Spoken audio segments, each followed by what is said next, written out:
دم مکے کے حدود میں دینا چاہیے یا پاکستان میں بھی دے سکتے ہیں؟ دیکھیں، دم جو ہے وہ آپ کو مکے کے حدود میں ہی دینا پڑے گا، ٹھیک ہے؟ پاکستان میں آپ نہیں دے سکتے، لیکن اس کی کوئی ٹائم لمٹ نہیں ہے، ٹھیک ہے؟ مطلب آپ کے پاس ٹائم ہے، اگر آپ کو جانا ہے اور آپ کا وقت قریب آ گیا ہے، خدا نخواستہ دم آ گیا آپ کے اوپر،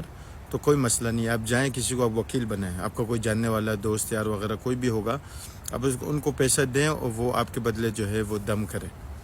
دم ادا کر دے، ٹھیک ہے؟ یہ اس کا طریقہ کار ہے، مطلب لمٹ ہے، ٹائم لمٹ ہے، اب کبھی بھی دے سکتے ہیں، مہینہ 2 مہینے کے بعد اس طرح کر کے آپ دے سکتے ہیں، ٹھیک ہے نا انشاءاللہ۔ اچھا، اس میں مطلب ایسے نہیں ہے خدا نخواستہ آپ سفر پر گئے ہیں، آپ انسان جب سفر پہ جاتا ہے مخصوص پیسے جو ہے اپنے ساتھ لے جاتا ہے تو اسی میں لگا رہتا ہے، اور جب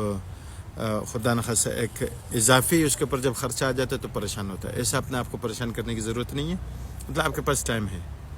اگر آپ ابھی دے سکتے ہیں ابھی دے دیں، نہیں دے سکتے ہیں تو اب بعد میں بھی پاکستان جا کر وہاں سے کسی کو پیسہ دے دیں تو وہ آپ کے بدلے دم یہاں ادا کر دے، ٹھیک ہے؟